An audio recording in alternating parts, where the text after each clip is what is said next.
Oh.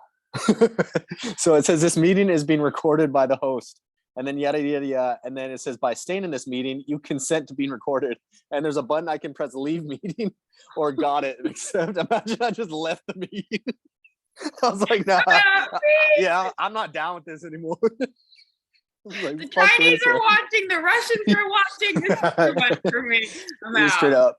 I'm like, it was a great idea when we were talking about it, but now that it's real, fuck that shit. Boom. You mean I can't talk about cocaine or ayahuasca? Dude.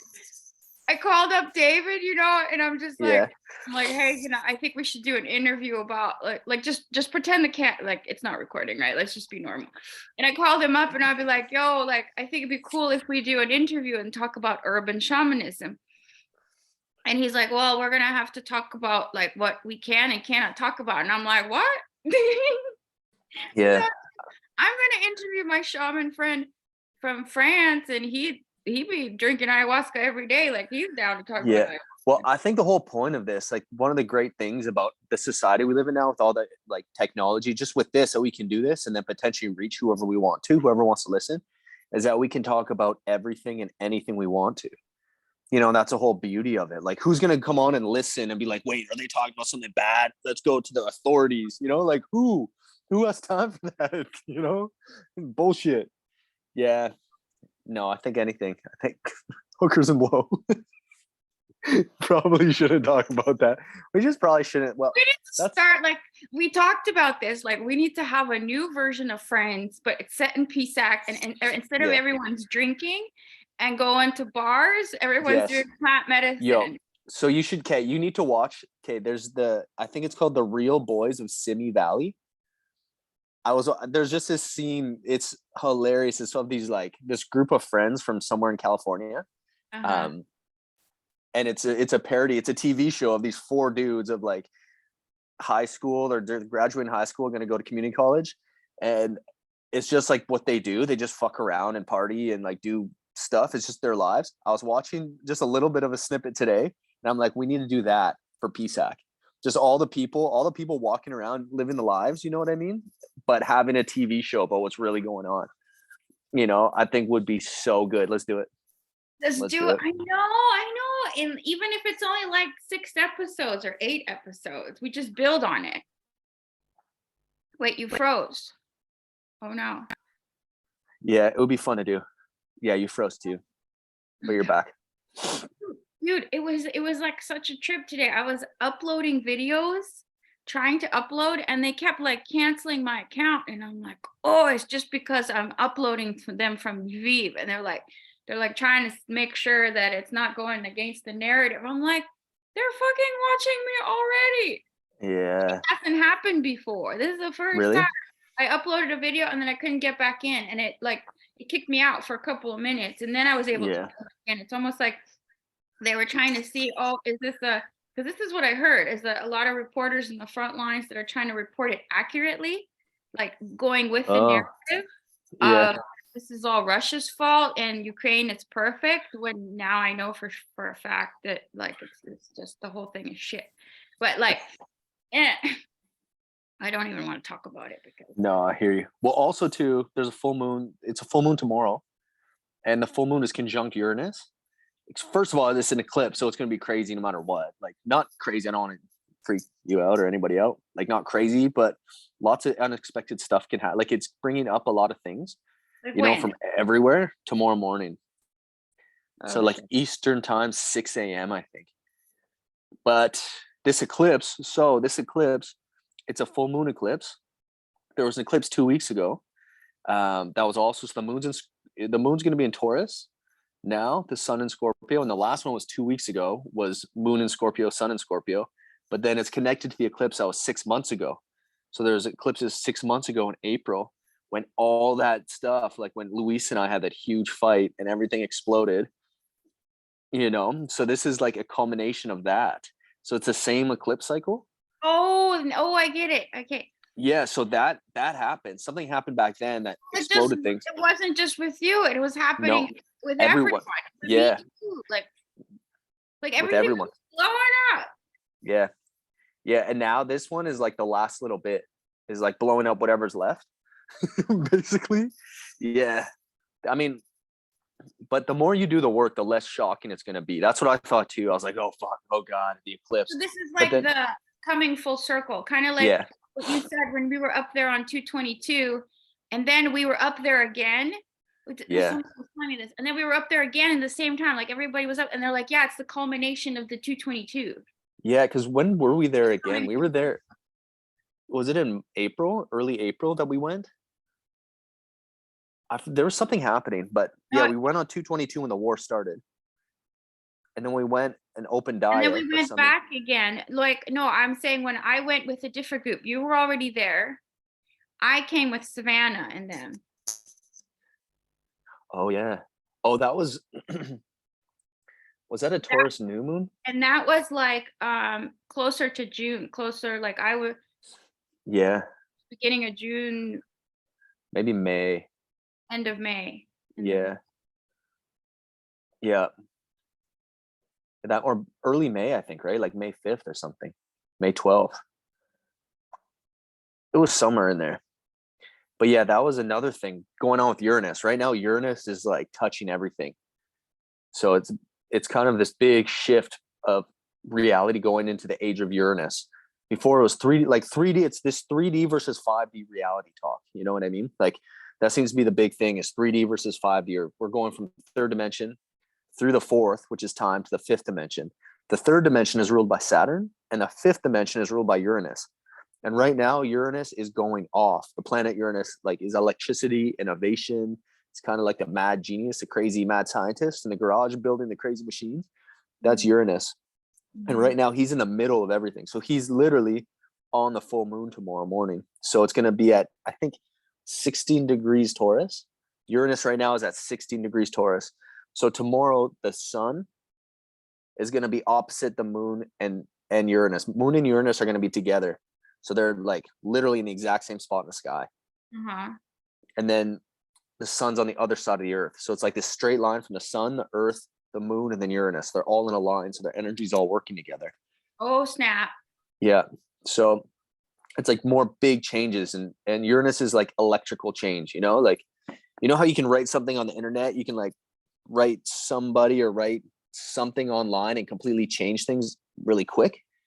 You know, you can change how people are thinking, or you can send a message really fast using the internet. The internet uses electricity to send these impulses out, these messages out that can change a lot of things. Kind of like what you're saying with you not being able to upload videos because they're being checked by whoever. You know, it's because there's so much power in transmitting information with electricity that the powers that want to control things know this, and they're trying to stop it. They're trying to like not let electricity be as powerful as it is because it makes information to go so fast. No wonder they're talking about, oh my God, now everything makes sense. Okay, I met this guy from London. He's telling me about Bitcoin and which coins to put money in, right? And the whole reason for the Bitcoin thing, money, is because so it can travel faster at like quantum levels. It's not owned by anyone or any banks, but it's also like you're not waiting for some transaction 3 days later, bullshit. Like it's just instantaneous, right? Quantum. He was calling it like quantum technology, and all of this, like that's like what the Great Reset is. They're saying that's the whole point of the war. It's a huge distraction when in the background they're changing the entire banking system and changing it over to the new system. And this requires a lot more. It's faster, and that's the thing. I don't know too much about Bitcoin, but that's what he was saying. It's 10 times faster. And yeah, at least. Well, the thing with money is like when you're using, I mean, I've been using cash so much lately, like in the last couple of years, maybe the last 2 years since I've been in Peru, it's almost been all cash. I lost my bank card a couple of years ago and just haven't got a new one. So I've been using cash, and I mean, PayPal and cash. So with cash, it's like, think of the whole process that you have to get that money validated. You know, first, on the very basic level, like it has to get printed by the government. So there has to be literally somewhere where the government is printing sheets of cash, you know, like getting the fabric and printing the pictures of it and then cutting it and then putting it through the machine, then validating it, putting the numbers on. And the way that it works with the government is I think the bank actually prints the cash, and then the government buys the cash from the banks, from the central bank. The government will give them I think they're treasury bonds.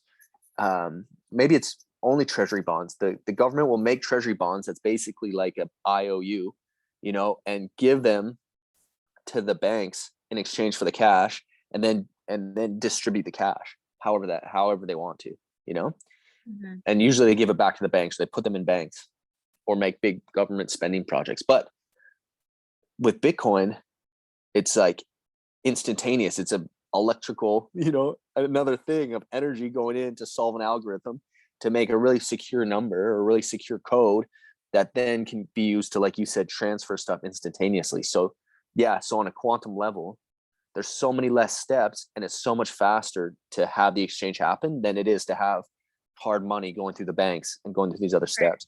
Yeah, but that makes a lot of sense. That it is a big there's big distraction.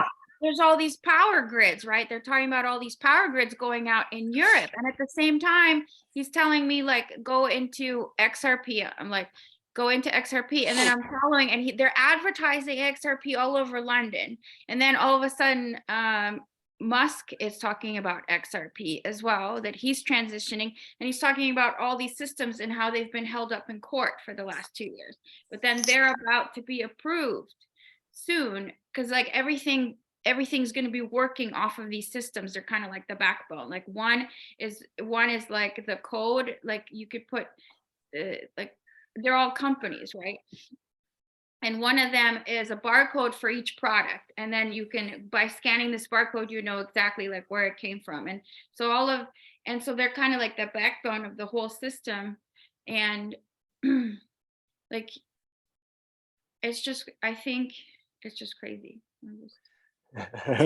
Yeah, I think it's crazy too. I can't even like I'm trying to put all the pieces together, but I know it's all interrelated, like the 5G network, wanting everything faster, the Bitcoin, and that's it, like that's faster too. And even well, it's a faster reality. Like in general, there's even this talk with magic, magic and manifestation and reality, quantum jumping and everything.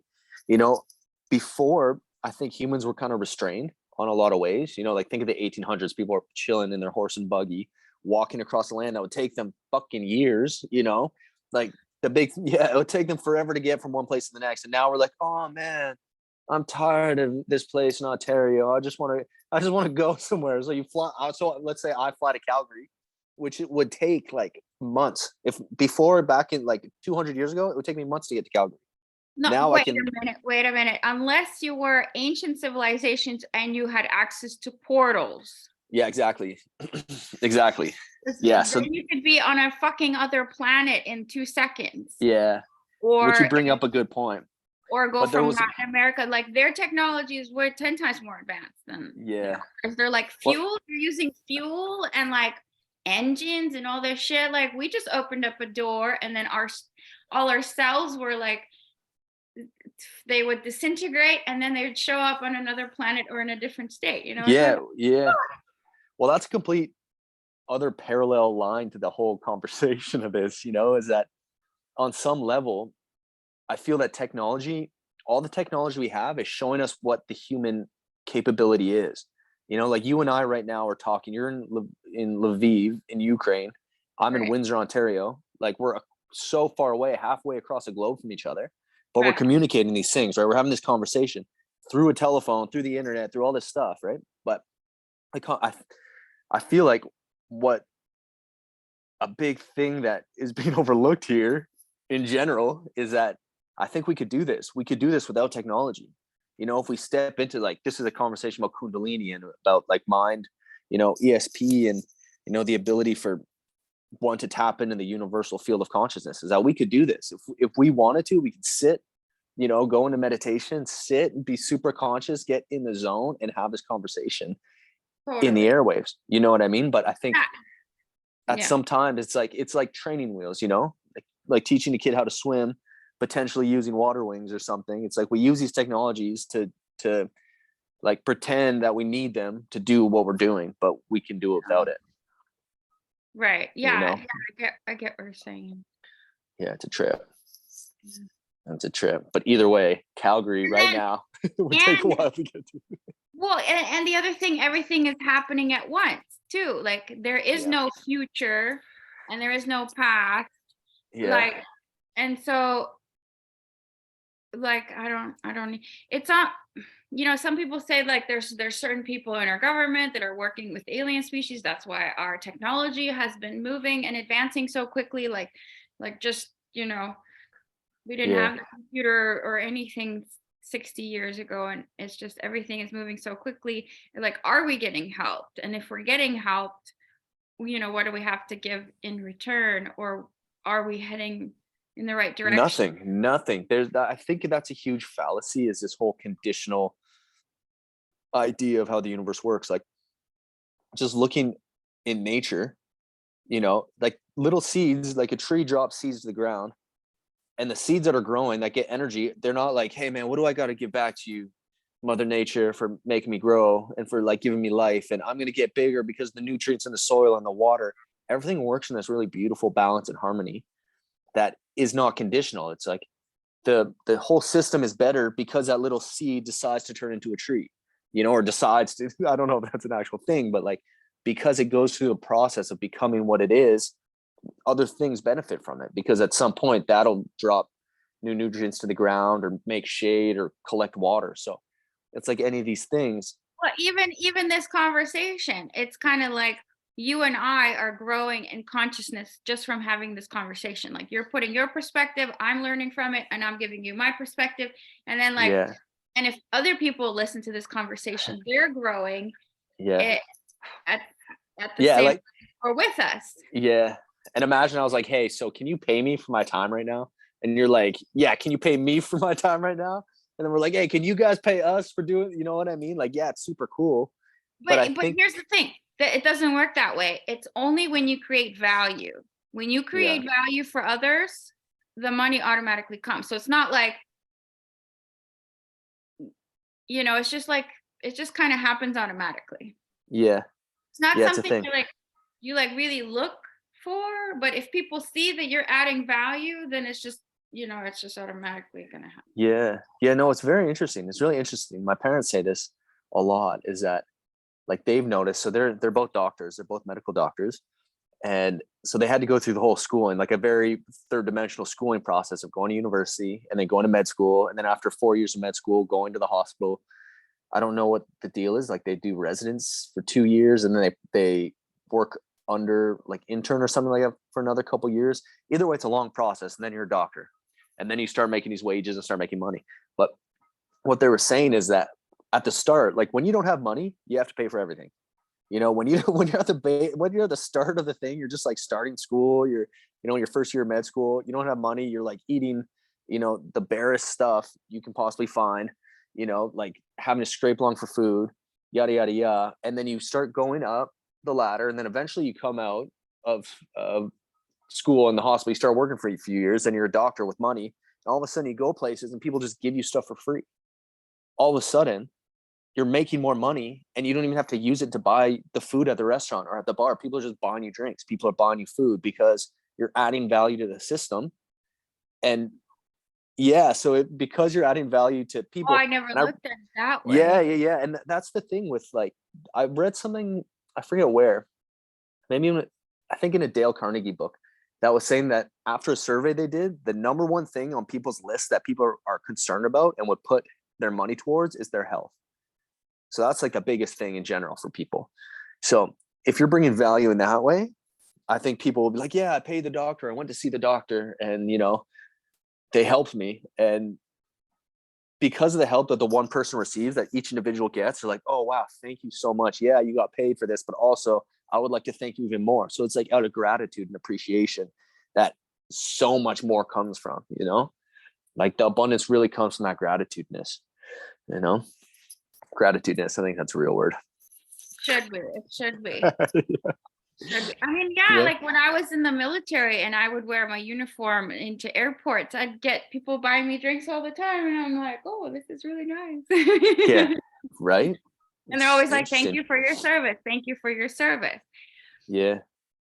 And I think that's like the best thing we can do, is like finding out where we can serve and how we can serve and like truly live a life of purpose. And then that's when, it comes back.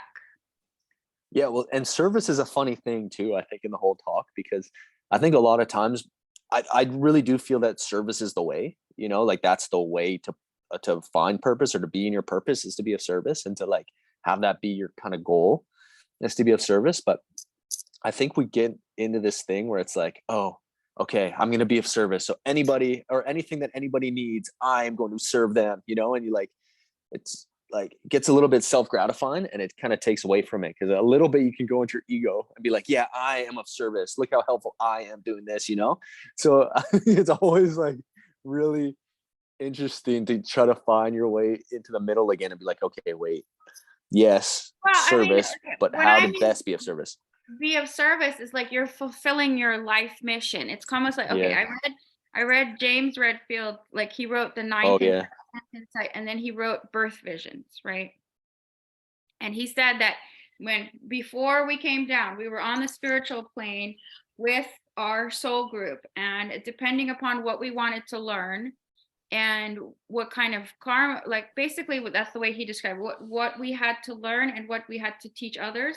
We pick our location and the parents based on that, like with discussion with the soul group, and then we come down while they're having sex, but we choose the lawyers, man. Yeah. Well, that's the way he said it. We choose, and then we have a particular purpose on this planet. Like we actually decide in this life, I'm going to be doing this. The problem is because of Maya and illusion, as we go down to this extremely dense plane, we forget what our purpose was, like what our intention was for this life. And it seems like a lot of people are able to figure out their path a lot quicker, and some people are able to remember their past lives, and most people can't.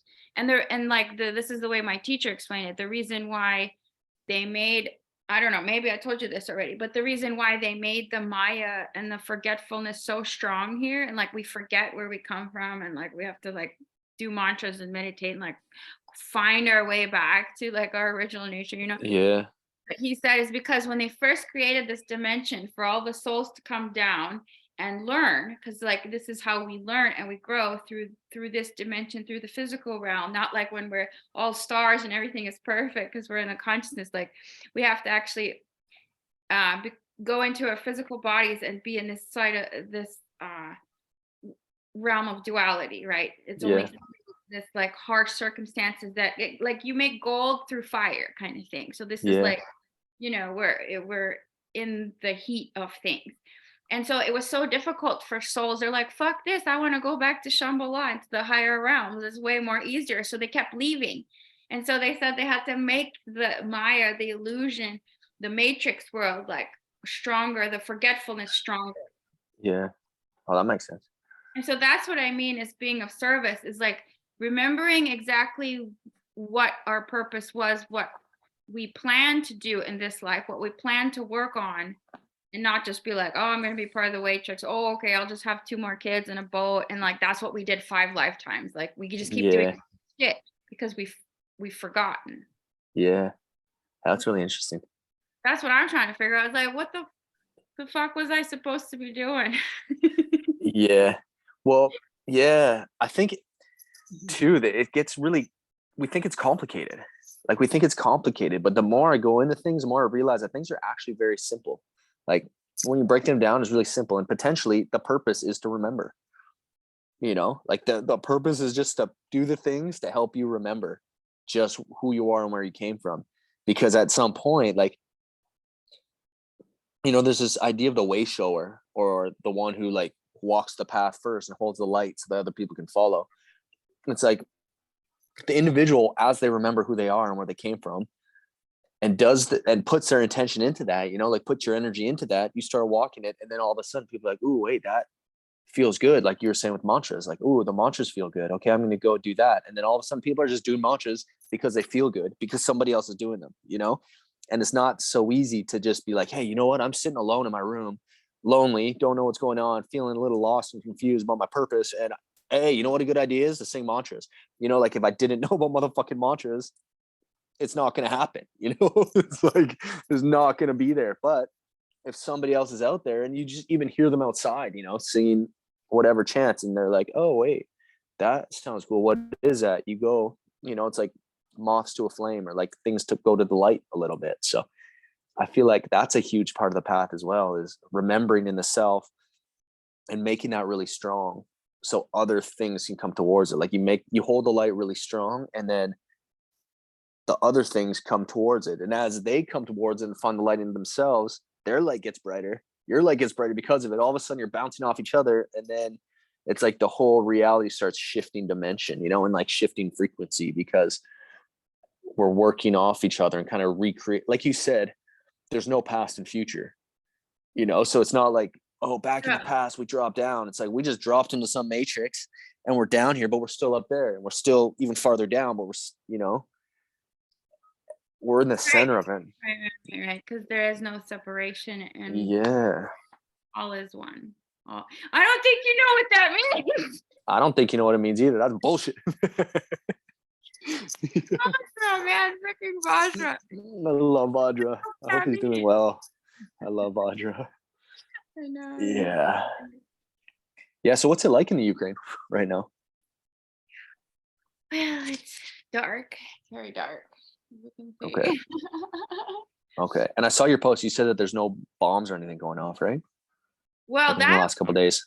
Yeah, there wasn't any yesterday or today, and I'm wondering, like, why do I feel so good? Like, because usually, like, I'll be good for a little bit, but like I didn't feel as good. I haven't felt this good in a while. And then like I came from the dentist, and I'm like, oh, there's no siren yesterday or today. And I'm just like, shit, maybe that's it. And then I like had this huge realization about how like most society takes peace for granted. Like you don't really appreciate peace until it's lost, until you've like lost it. I mean, of course, in you know, in the front lines, it's 10 times worse. And in Kyiv, in the capital, people probably even more scared because it's the capital. And like apparently, like if you, who knows what is the truth, but that's what they say Putin wants, you know. So it's like, but there's still sirens going off here most days. So it's, when you have 2 days of silence, you're like, wow. You're like, whoa, it's so quiet. But it's like, you know, you have that for 39 years, and then like all of a sudden the peace is taken from you, and you're like, yeah, this feels like shit. Like this isn't fair. Like they need to knock this out. Like this is why I keep praying for peace, you know. And then like some days I'm thinking not. Like yesterday I was ready to go. Like I'm out of here. And I was talking to my friend from London. He's like, yeah, I don't have a good feeling either. Like, and he already bought a flight for Saturday. He's like, I'm out. I'm going to Albania, you know. And then like, wait, he's in London or he's in Ukraine? No, he's from Wales, but he's here visiting. Okay. And so like you kind of like when you walk through the town square, and because there's no cars, and like you just automatically pick up people that speak English. So that's how I ran into him and his friend. And then but he, like, we were talking yesterday, and I was like, yeah, I don't have a good feeling. I think I need to get out of here. But and then he's like, yeah, me too, because there's a lot of people pushing for, or that want, you know, World War III, and then like they're testing out all their weapons here, and but like, so sometimes I fall into like this scare mode. I'm like freaking the fuck out, and I'm like, I need to get out. And other times I'm like, no, it's totally fine. And then like, you know, I'm just gonna pray my way out of it. Yeah. Like, still deep in my heart, I believe that one person can create change. And I'm like, you know, that's why I try to do the mantras here every day. It's like, what if it's just giving out just a little bit of light, and then like that little bit of light, other people pray and or go up in their conscious level, and all of a sudden there's a grid and there's more light pushing out the darkness. This is the way my brain works. Like, you know, you have like a candle light, and then like I'm chanting a mantra for 1 hour, let's say, and then that's increasing the consciousness, because that's what mantras do. That increases the vibration. And that has other people, and then all of a sudden more people are going to church on Sundays, or what, or they're doing a prayer at night. So then all of a sudden the vibration is up just by a little bit.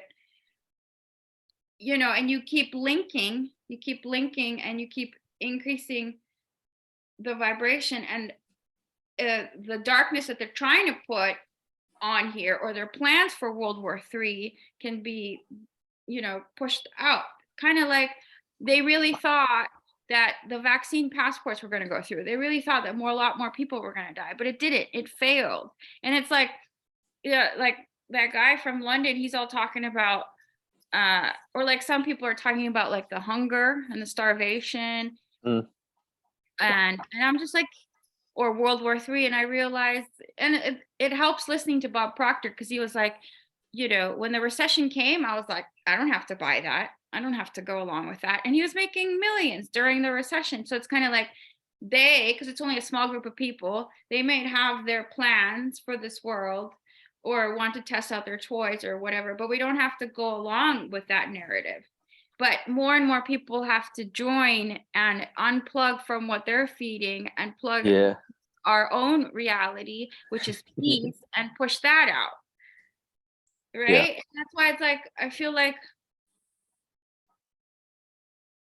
that's one of my purposes, I guess. It's just, if we're talking about life purpose, I just want everybody to be doing their fucking mantras. Yeah.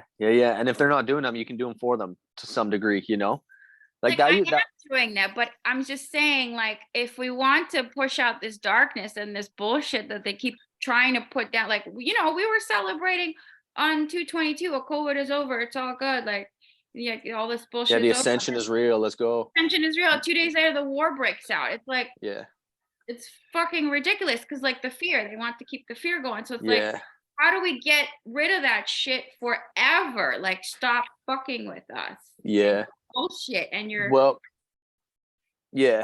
that's the thing, is they're not fucking with us, and I think that's a really, for me, the like the threads that I can take through this is that people fight, like, and things fight. Think of whenever animals fight in the wild. It's like they fight because they're threatened.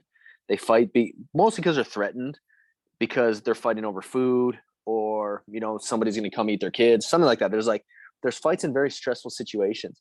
But I feel like what's going on with the world now, going into this new, let's say the new world, the fifth dimensional space of this like utopian earth, or whatever we think, where people are doing their mantras and the light is here. And the ideal reality is there's not these stresses, there's not these things that like are going to make people afraid. It's like the light goes through and just makes things light, and it makes things, peaceful and kind of divine, sacred. Like we move into the sacred Atlantean or whatever existence. And these things like are fighting now because they're threatened. They're threatened that in this new world, they won't be able to have power. They won't be able to, have the same basic things, or not even basic, but they won't have the same luxuries they have now. And a lot of the luxuries that people have to some degree, some of the rich people, is their power over other people. Mm-hmm. And part of that's going away, power, no, but power over other people. It's just not it just doesn't really work in higher dimensions. That's not how it's meant to be. So these things are fighting to hold on, because that's what they're, it's like they're fighting against the river, so all this thing's happening. But when it breaks, when it finally goes, which I see it going, then soon it's going to just like wash everything up, and then we're going to be there for a very long time. Whereas this is just like a little blip on the radar, it's like a little thing happening. It feels really big, but the less we look at it, the less we give it any importance, and more that we're just like, yeah, that's just human nature, like that's obviously they're going through their own evolutionary process, and they got to go through it to come out on the other end.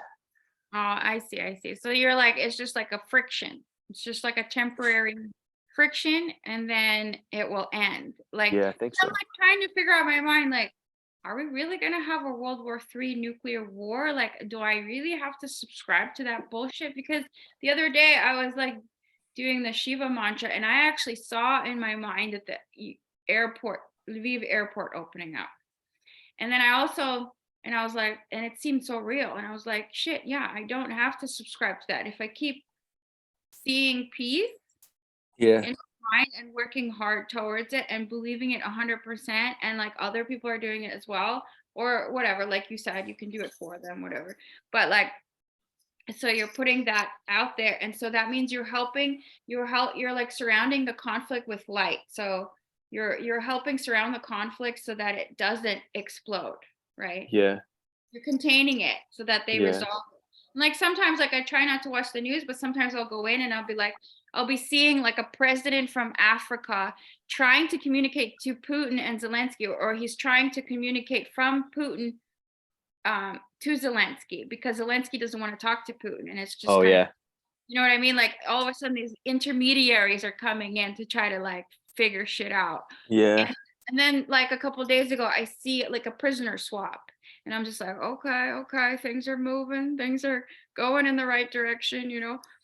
Or like I was watching this one guy Redacted, and I'm just like, he's a warmonger. He's pushing this war just this, and then I stopped following him.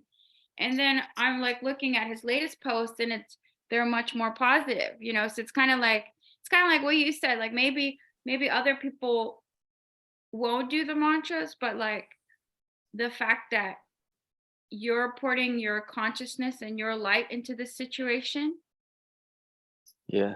and other people are, it helps kind of like, even Yeah. though it's there, but it doesn't have to be explosive. Like you're saying, like it may need to happen because there's Yeah. friction, but it doesn't have to be like this massive crazy thing. Yeah. And like there's some specific people in society who are meant to do that. You know, it's not everybody. Like, you know, yes, I guess in society everybody's meant to pray, or everybody's, you know, like it's a good thing if everybody prays. It's a good thing if the whole society is there doing it. But at the same time, I think historically speaking, in all of the stories and histories and all this, is that there were priests and priestesses and people who took it upon themselves, nailed it, yeah, to be the ones who were praying for the people, right? And to hold like, yeah, it's kind of a big Oh thing, my God, right? it's all making sense. I'm like realizing my purpose is in this fucking session. No, okay. So sorry, did I interrupt you? I don't think so. Okay. You know how like there's the caste system in India, and then like there's the untouchables, which is fucked. Like I don't really like their caste system, but it's like all making sense right now. Cause like my friend was labeled as an untouchable, and he's like one of the coolest beings. And anyway, and then you would have like like four parts, right? Laborers, and then like businessmen, and then you have the kshatriyas, the warrior, and then the Brahmins. The Brahmins are like the head part, right?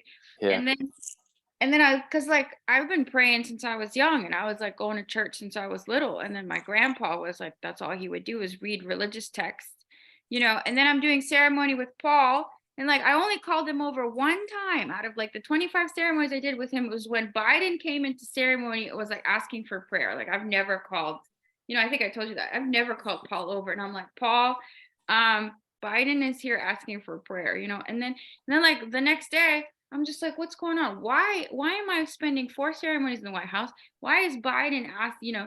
And he's like, that's gonna happen to you. People are gonna come to you for and ask for you to pray for them.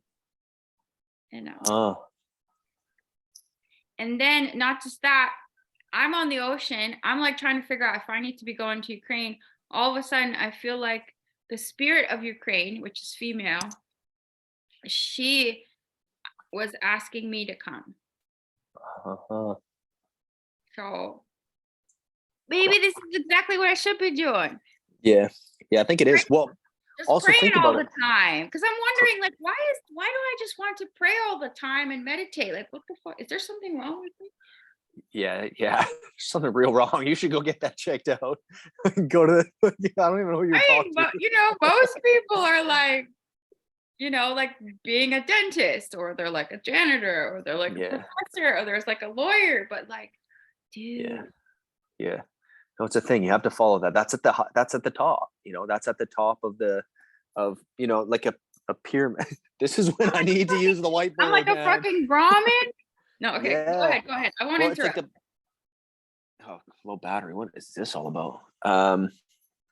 The pyramid. So here, Okay. I'm gonna try to do something here. Hold on. I gotta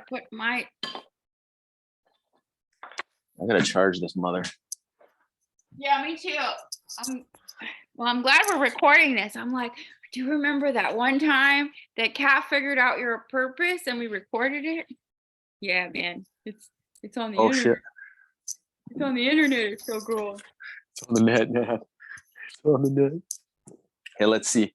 Okay, I'm gonna sit here. It doesn't even matter actually because the headphones is the same jack as the charger, so I've got 20%. We're good.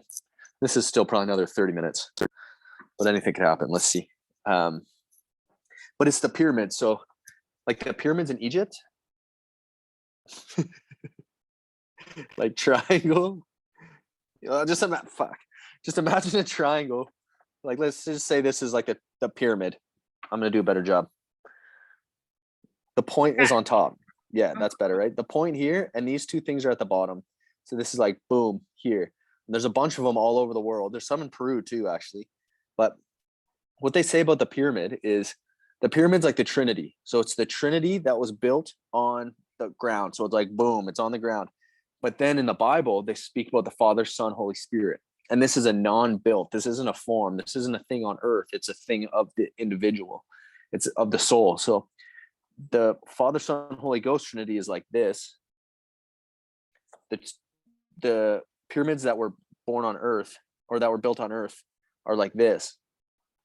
And then the Star of David, on the Israeli flag is this and this on one on top of the other superimposed. Mm-hmm. And then the Merkaba, the light body, is one pyramid like this and one pyramid like this superimposed. Mm-hmm. So what I'm getting at is it's these two forms, two pyramids. One is the masculine pyramid of like consciousness, the Shiva spirit, that is like consciousness of all things, that goes this way.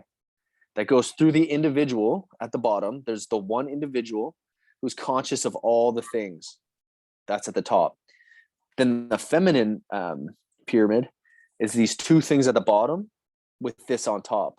And the two things on the bottom, it's from like Mary, Jesus's mom, Mary.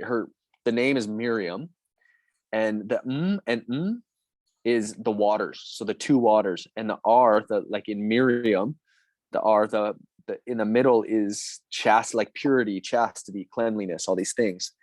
So it's in the middle of the two waters of the feminine. In the middle becomes, or when those two things are held, and then you become pure and chaste, not like a virgin, but just like clean and upright in your thoughts and direct. When you become like this in your body, then the energy from the top can boom come in. So then the energy boom goes through, and then you have the pyramid on top of the pyramid. I hope I explained that right. But basically what this is you have to be at the top of the pyramid. You have to get to the top of this pyramid, right? Yeah. And the top of that pyramid is cleaning the whole energetic system from negative energy, releasing negative energies and traumas and things that are holding you back from being here. But once you're here, you become the channel. You become the channel for the divine energy, the divine masculine energy to come down through the middle and then go down into the earth. So it's like, that's the point. That's a really important point. Is up there is the priest and priestess and Brahmin class. It's very important to be like so clean and pure right there that you can accept that light and to bring it down to the bottom for everybody. So yeah, it's kind of priestess, or I'm on my way. Well, I mean, there is no time, right? Like, oh yeah, you're right. It's like you already are. You just have to become it, or like remember, peel away the shit that's not that. Yeah. Or just remember that you're being a priestess in this, like you talk about urban shamanism. It's like the shaman is the shaman wherever he goes. Right. And sometimes the shaman, like they say the good shaman, I don't know, like good shaman or whatever, but they say the strong shamans, the pure shamans are the ones that people don't know they're a shaman. It's just somebody walking on the street that you're like, ooh, wow, my energy feels better now. You don't even notice them. You don't notice the shit. You're not like, ooh, the shaman is here. Wow. Ooh, great. Thanks, shaman. You're doing a great job. It's like the one who can walk the worlds doing their work. And part of that is blending in. Part of that is like wearing the experience and being in the experience that's happening here without making it something else, because everything is sacred and divine, like everything. So as long as you're living at the upright of it, at the top of the pyramid, bringing the energy down, then, you're the priestess. You know what I mean? Yeah, because I always have this urge to like turn off my phone. Like I just don't want, I just want to like turn off my phone. Don't fucking call me. I'm not here. And I Yeah. just want to do my shit. But then I feel like I can't, it's like I don't want to like down. And then like what if war breaks out and nobody can contact me? And then they're freaking out and then they're like knocking on my door. But like like they're all worried about me. And I'm like, but a big part of me was like, I just want to shut everything off and I just want to do my thing. But then I'm like, no, I should be worried about money and I should be like, doing some shit out there or like Yeah.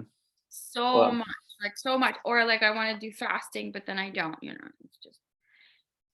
Yeah. Yeah. Well, don't be too hard on yourself. Really, like that gets us into more trouble than not doing the practices it does.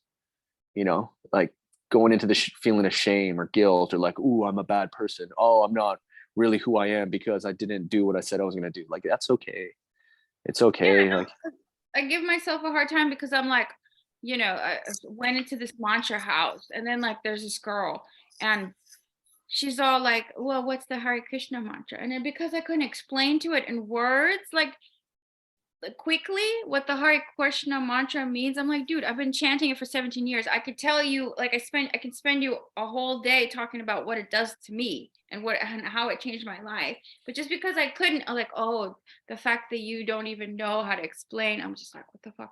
And then like she was giving me a hard time for not doing it at like 5:30 in the morning. And I'm like, well, I chant like down the street at night because that's like when everything is quiet. And I think it makes the most difference when you're doing it outside and you're like cleaning the and like surrounding yeah, energy. And then that's what like I usually figure out what the best place to do mantras when I get there. Like when I was in Pisac, I do it in the cornfields. When I'm in Asangate, I do it in the mountains. When I'm in California, I do it in the ocean. Like I find the best place to where the mantras can be done, and then that's where I yeah. do it.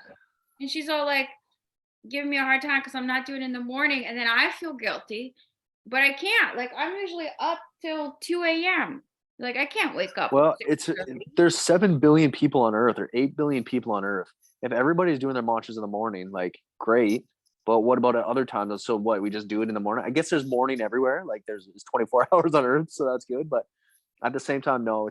I mean, don't feel bad because nighttime. So this is a message I got when I was working with Paul doing the Metta Bhavana. So the loving kindness meditation, where you meditate for yourself and then you meditate and give yourself loving compassion and forgive yourself. And then you think of somebody else that's close to you and you meditate on them and give them love and compassion and forgiveness for anything. And you go through the whole process till eventually you're thinking of all the people in the whole world and you're forgiving them for everything. And you're not personally, I'm not like, I forgive you for your transgressions because I have the power to do that. You're just like giving them that energy because lots of people have a hard time forgiving themselves, for things. And they might hold on to it, not even know. But basically what I got is that it's really powerful to do these meditations at night because people are sleeping at night.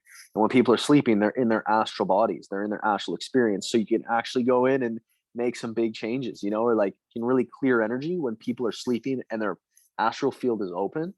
Then you can go in there and clean up and make effects. Whereas when people are all awake, it is nice to do them in the morning because you're pretty much in your astral, right? Like at 5:30, you wake up really early, you're still half in, half out, wanting to sleep, wanting to be awake. So you can be like consciously in the astral, but for doing prayers for people and just for doing prayers in general, it's a really strong time to do it at night.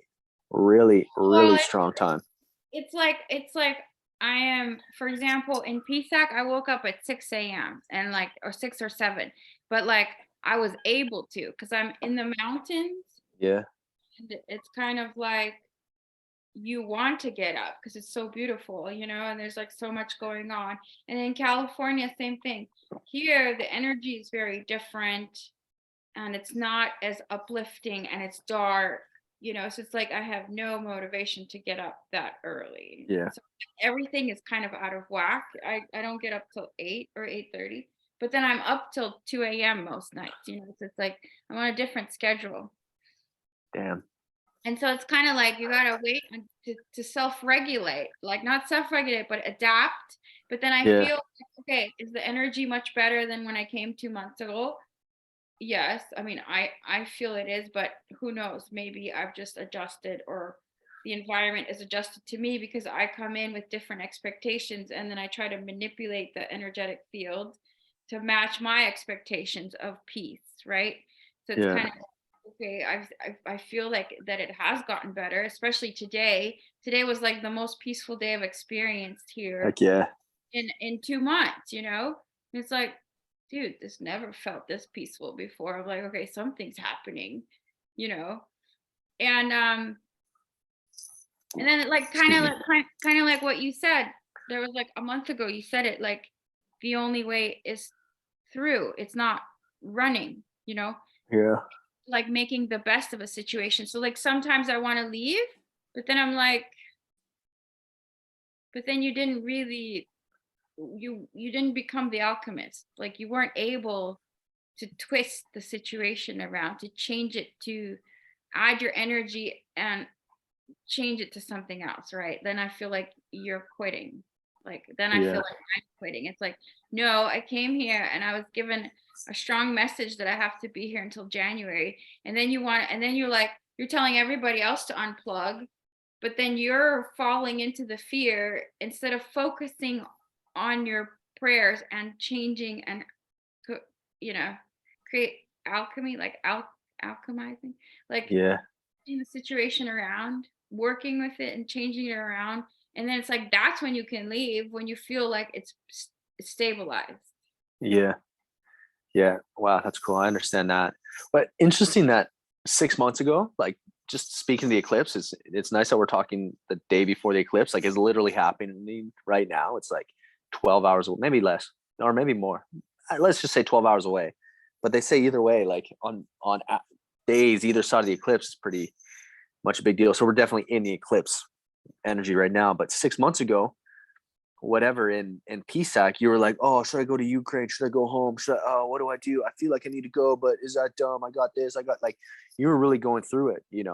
But now on the other side, you've cleared that part up. Now you're here. You're not going through that thing anymore. Now you're in the Ukraine doing the work that you were speaking about doing, like really like felt compelled to do months ago. And now you're in it doing it. So it's interesting that this is coming to a head, and now the things are coming out to be like, okay, what do you really, yeah, full circle. And that is part of the alchemical process, is going from somewhere and going on the whole revolution of taking it down into the darkness, or it's in the darkness, whatever, it's in like the blackness, and you burn the thing and destroy it so that it can be made pure and clean and come out the other side, this golden light, or the gold, basically. So it's like going into the darkness and then doing and then turn it into gold is the alchemical process, burning everything away that you thought it was, and then coming out the other side and cleaning it, and it turns into gold.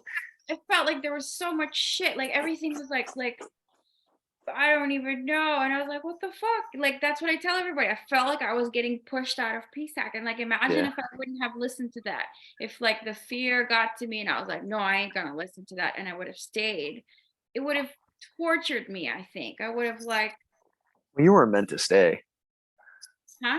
You weren't meant to stay. Like, that's the great thing about how life works, is there's all these urges. And I think it's a good lesson, is that these urges don't happen necessarily just out of ego. It's not just, and I think the deeper you get onto your own path and the stronger you get into, being authentic with yourself, the more you can listen to these little urges that are like, yeah, Ukraine, you want to go to Ukraine. And instead of being like, oh, is that just because I want something for my ego out of it, or like because I need to do this thing? Like, is it because I'm scared that I want to go? Instead of that, you can kind of surrender more and be like, okay, yeah, okay, this is what my soul is telling me to do, or this is like, for me, I'm realizing that a lot of the things that come up that I have questions if I want to do or not, I want to do them, and I'm gonna eventually do them, and it causes me more suffering to deliberate and to be in a space where I'm like, should I do that? Should I not do that? I don't know. Is that the right thing? Is it not? It's like, it doesn't even matter, man. Just do it. Just do the thing, because you're going to do it anyways. You're deliberating because in a month you're going to do it, you know, just like for you in the Ukraine. Like, yeah, you go through the whole thing. I'm like, oh, should I go? Should I not? I don't know. But Oh, I'm a man, fuck. Ooh, Libra. It's my sign. It's like I know. constant balance until it stops. And then it's like no longer weighing the situation. Yeah. It's like, it's always like that with every Yeah. decision. I'm always like extreme, and then it finally stabilizes, and then yeah. And I think the thing that it stabilizes it in, like, and with the balance, like, put your hand again. You put your hands out, woman. I mean, yeah. So now your hands are out. So imagine that's the base of the pyramid. Like, you're at the base of the pyramid, then at the top, like, imagine there's like a triangle between your hands, and then up at the top of your head, there's the tip of the triangle, like the tip of a pyramid. Okay, just imagine that. So this is that space where you're weighing things out, but imagine you're always going towards that point on top of your head. You're always going to like that priestess point up there. You know what I mean? Where the light's coming down through. And so the whole balancing thing. So yeah, your hands are balancing the whole thing, trying to weigh this or weigh that. If you have that thing up there, you know, that's like the divine, the sacred energy of the universe, of the cosmos, is trying to get you to go somewhere, is trying to urge you in the right direction. You know, this balancing out is always going to lead you there eventually. You know, you can put your hands down now.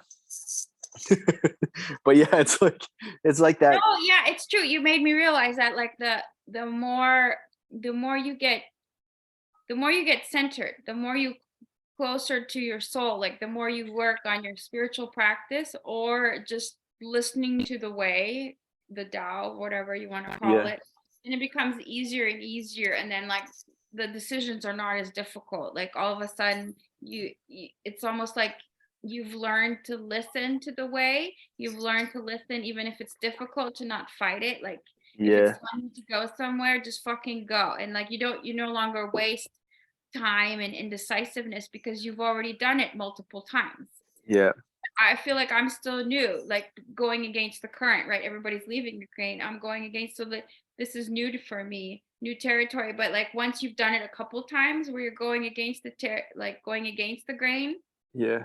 And or like doing things that make no sense, but you realize like that it does make sense in the long run. Like later on, it becomes easier because you've done it more often, and like you no longer fight. You already understand the way. You're like, you don't fight the current, so it's current. You know. Yeah. Go with it.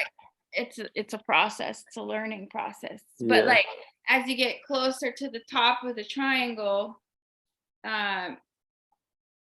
there are no questions because you're like so close to the light that like really there's no more confusion because you're focused. Totally. And like the lower layers don't get so like so much in your sphere. Like think of hunger, you know, you're talking about the famines that were going to happen, you know, that people are spreading, there's gonna be all these food shortages and famines. And also that before you're like, ooh, you know, I get mad at myself because I didn't fast. Like one of the paths of you know, one of the good big paths and a big thing coming up a lot is fasting, you know. So fasting is good. Good thing about fasting, it helps you get more in touch with yourself, cleans out your system, you know, on a spiritual level. It's very good. Massive starvation coming if You're that's fasting, you're chilling, you know, like yeah, it's like so. And if you're fasting, I was thinking about this too, right? If you're fasting, you're like, the fear of food, part of the great thing for me is that the fear of not having food goes away. I'm like, oh yeah, I'm chilling here. Wait, I can't eat for another day, or I can't eat for another, you know, 2 days, whatever. It's like, okay, I'm not afraid that there's not gonna be food. You know, I'm like, okay, yeah, wow, I can sit in this. I can sit in this. I wonder how long I can really not eat food. But what I'm getting at is like the lower fears of like, is there gonna be enough food? I'm gonna have to fight my neighbor over there, my good friend. I'm gonna have to kill him for his food when I get hungry. That fear goes away. Or like if somebody didn't come steal food from my house, I'm gonna have to do some stuff and blah blah blah. It's like those fears go away as you get more aligned with your path, you know, and then from there, it becomes a lot easier to live at a higher level because you're not so afraid of things. Yeah, because I was thinking about that. I was like, okay, I could leave because why? Okay, what am I scared? Why? I'm like, rocket. Okay, like let's pretend that I got this building protected. Let's pretend that my dragon is here. Okay, figured that out. like building is protected. What's the next fear? Electrical shutdown. Okay, I don't have electricity. What's the big deal? I always wanted to meditate or like be in a cave. I got enough blankets here. Okay, like screw that. No Wi-Fi. That's what people need. People need to unplug. Okay, that's not a big Yeah. no hot water. And I'm like, well, Wes was saying don't shower if you want dread. So like, it's all good. And then like you've been wanting to fast. So like, why are you so scared of like this war? Like if it does come to like a much higher degree, like you're gonna come out like a fucking monk. It's like you're enlightened and shit with dreads. Like, what are you so scared about? Yeah, right. Yeah, what's the big Like, deal? See? So it's like I was thinking that too. Like, what are you so scared about? Like, you Yeah, could it's true. be enlightened after this whole shit. Like, so it's like it's really you're conquering your fears, all of them, and it's like I realized my own hypocrisy. I'm like, dude, you're always preaching how you don't fear death. You're like, I ain't scared of death. I ain't like you're fucking scared. If you're leaving Ukraine because of like World War III, you're terrified of death. Yeah. Well, I think there's also, because that whole fear of death thing, on one side, it's like, yeah, I'm not afraid of dying, but at the same time, I don't necessarily want to. Like, there's a lot of good things that I think life can offer that I'm like, ooh, that'd be cool to do. I'd love to do that. But then at the same time, it's like, well, okay, if I died right now, I'm not that afraid of what will happen next because I have big trust in the universe. But at the same time, I'm like, man, I had this whole experience for 33 years. Like, I want to keep going with it. So there is a fear of losing things versus being like, oh, what's on the other side? But then maybe that's a fear because maybe there's a fear that I think I'm going to lose stuff when in reality, it's like potentially we could die and be like, oh, yeah, wait, we're still here. Yeah, nothing Oh, is God. lost. Dude, Yeah. like I clearly understood death and what's on the other side. My third ayahuasca ceremony when like I finally recovered myself and I was able to go outside into the bathroom and there's my stepdad walking right next to me. Like I could feel him like he's alive. He's like, yep, I never died. I'm still Wow. here. I just don't have my physical body. And when that really, and then that's when he said he's my dragon, right? And that when that really sunk in, like really, really, like when you realize that no one really goes anywhere, Yeah. that's when I like just sat down and cried my eyes. Yeah. I'm like, oh fuck, then why are we always wearing black? Like the Indians are away in India, they do funerals way better. They're celebrating. They're wearing white. They're like burn them in the Ganga because like they know that that person has reunited with God or like all that is, and like it's a celebration for them. Like that's why I refuse to wear black. I'm like it's just too depressing because it's like that's not reality. Like they're still alive. Yeah.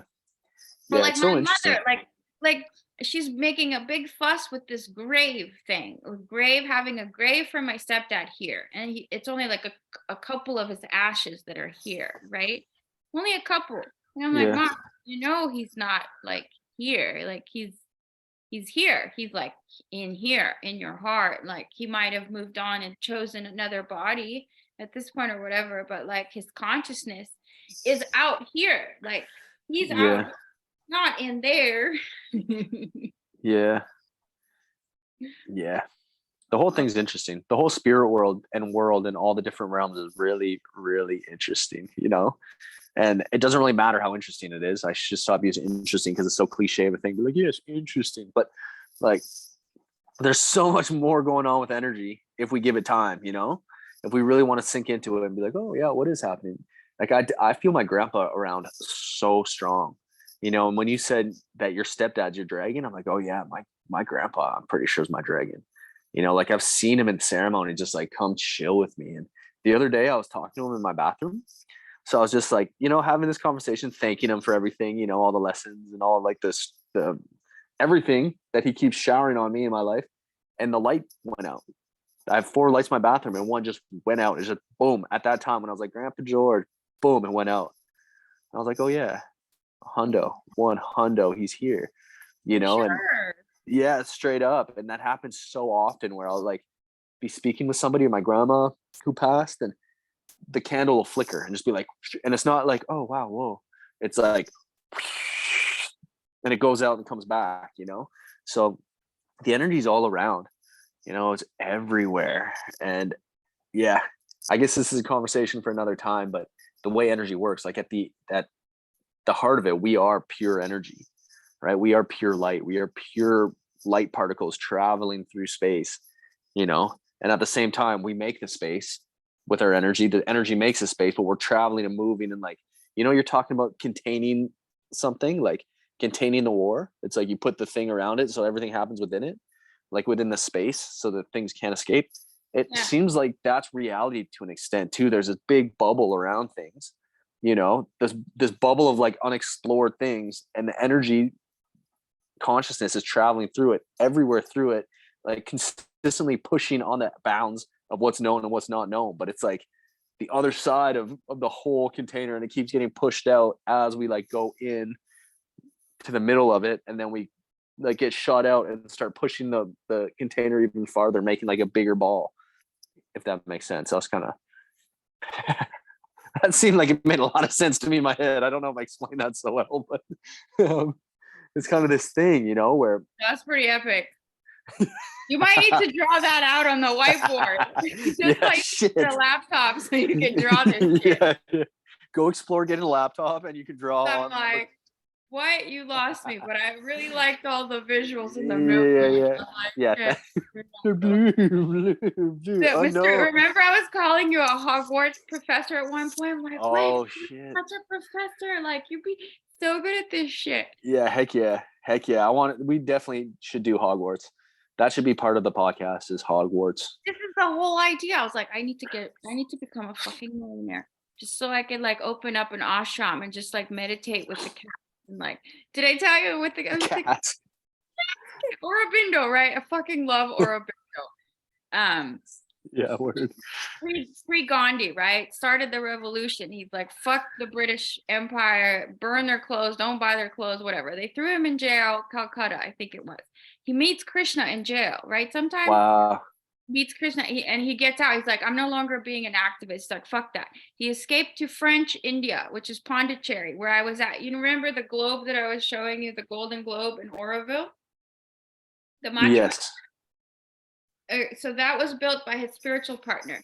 But like, he literally just like, he's like, fuck it, I'm not an activist anymore. I'm just gonna work on increasing people's consciousness. And he opened up his own ashram. And I don't know where the money came from, but it might have come from this lady in France. She was meditating. She actually started learning black magic in Africa at age 8, or like, no, she started meditating 8 or 9. They went to Africa, learned black magic. She knew, she had a feeling that she had to go work with this man, not like marriage, as a spiritual partnership. And he even sensed her, or she sensed him when she was out on the ship. And like, they came and they started working together, and maybe like she was the finances and he was the teacher, and then they created this ashram together in Pondicherry. Cool. And so like every once a week he'd have like satsangs, and then he'd also have meditation. He started schools all across India to like teach people kind of like in this open format where you're not programming people, you're just letting them become who they want to be. Not like, oh, you got to be a lawyer, you got to be a scientist, fuck that. Like, I'm 40 here and I'm still trying to push away what they pushed onto me, which was engineering from age like 15, right? Until and I was supposed to break out in 2005, and I didn't come to India until 2019. And so like this is what parents do, a lot of this stuff. They fuck up their children by like putting them into a stupid box, like you can only be a dentist or a lawyer or whatever. So he created these schools that are anti that. They're like, no, you just let the kids be what they want to be. And if you see that they're leaning towards music, you work on that. If you see that they're leaning towards like with you, creativity, art, push them in that direction. You don't like to being something that they're not. And so they opened up Aurobindo schools all around India. But back about the cat thing, they wrote stories about this one cat that knew when he was doing his meditation classes every week. And every week this cat would come. Eventually they would have a chair for this cat. Wow. And they were like writing, yeah, it's not a fucking cat. Yeah. There's like some other being up in there. Wow. You, when they would meet, show up, and then like it would just be meditating with Aurobindo. Heck yeah. No, that's the best. That's like Stinky. Stinky, when we were doing ceremonies with Christina was, and the little dog too, Rhyme, was such a shaman dog. Like Stinky is more than a dog, you know. And why did he just all of a sudden start hanging out at Tantraya and always like, wanting to come in? Sure, that's why it drove me nuts that like both Paul and Kelly didn't like Stinky, right? Like, yeah, drove me nuts because I knew how loving he was and how much he loved Tantraya. He loved people so much. He would like always like just be up on everyone, seeing how they're doing, and he couldn't yeah, wait to get into the ceremony room. yeah. He'd be like scraping, let me in, you know, and like they I hated know. that shit, and I couldn't understand it. And then, you know, but that. Yeah. Well, it's time. It's time to do the own thing. So here's where I'm at.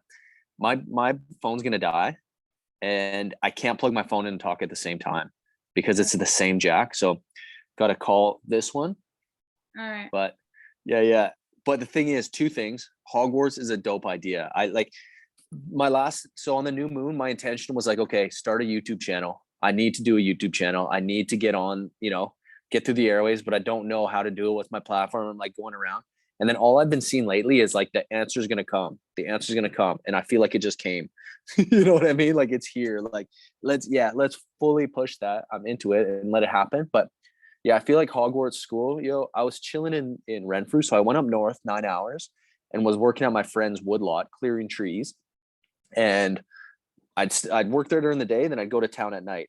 And in town, I met this like super beautiful waitress. And you know me, sometimes I'm like, so I just am like, going to see oh God, it's ridiculous. So I go to see the waitress and I'm like, talking to her or whatever. Then all of a sudden I'm friends with everybody at the restaurant. I'm just chilling in the back. I even had a feeling. I had a feeling that you were meeting hella people. For some reason, I had this feeling like, yeah, making friends. Cool motherfuckers, in places I didn't even realize, and like so many cool people. All of a sudden, there's this burlesque show. It's my first burlesque show.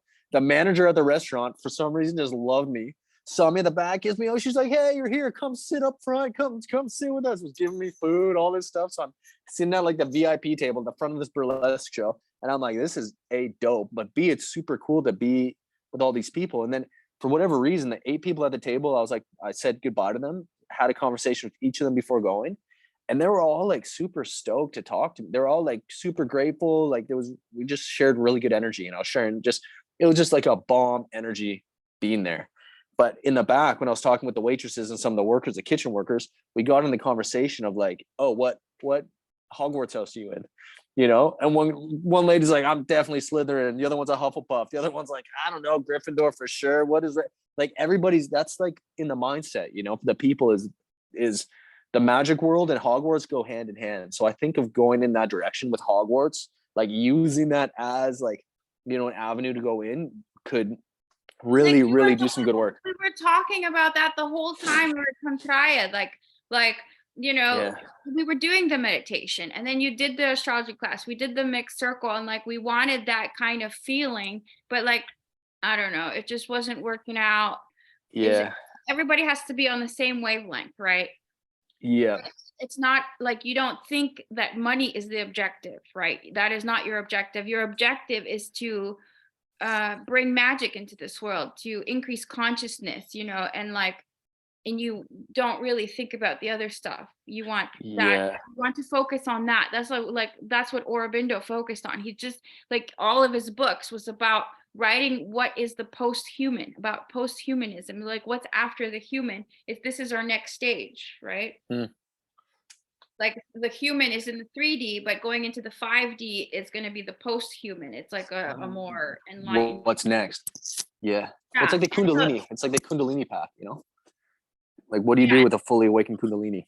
And that's why everyone's thinking about Hogwarts, because they're like tired of the material realm. They've already had everything. They've had the boats. They've had the cars. They've surpassed, surpassed the material realm. We have all the food. Well, at least especially in the West that are lucky, not in third world countries. They're still like trying to get up to that level. But the people from the West, it's like, the self-actual Maslow's hierarchy of needs. Yeah.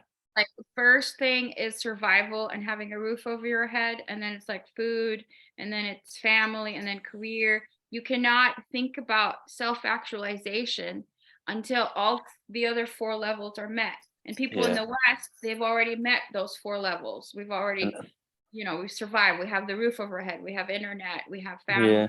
Now we're like, what's our purpose? But people in third world countries are still suffering and starving.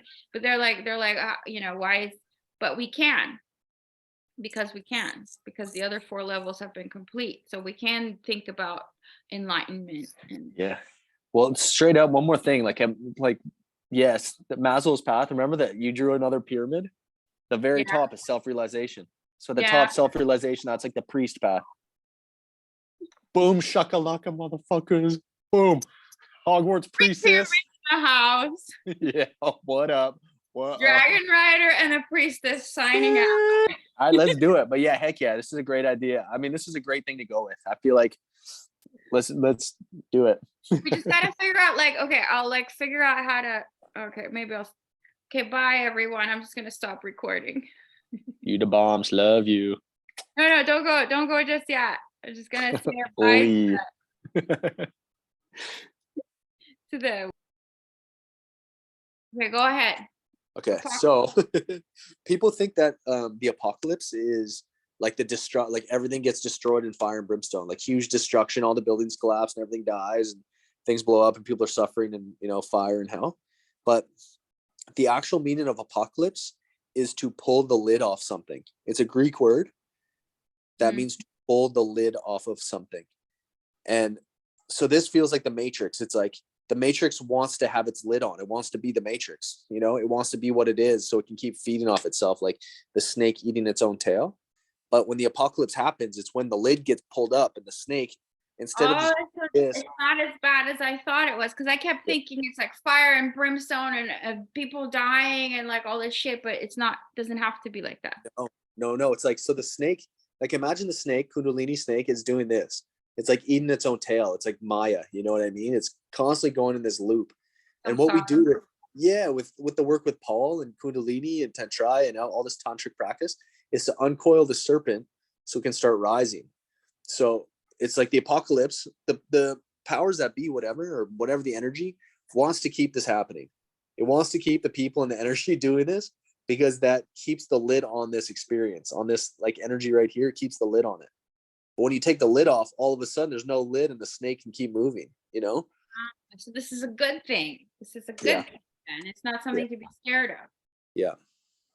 And then I'm in the heart of it. It's happening. Oh shit! You need some coca leaves, yo. No, tell me about it. Okay, I'll tell you about it. I've been dreaming the last like freaking weeks, every night about like being at the mall. I don't know why I'm at the mall in my dream, but then I see my friend. I'm like, oh yeah, I can go buy coca now. So then I like walk over to the store to buy bags of coca so I can just stuff my face full of coca. But I wake up and I'm like, oh yeah, I'm not there yet. But yeah, I want coca. I want the coca, man. Soon. No, But yeah, I think I'm gonna go to Australia. I think Australia is calling.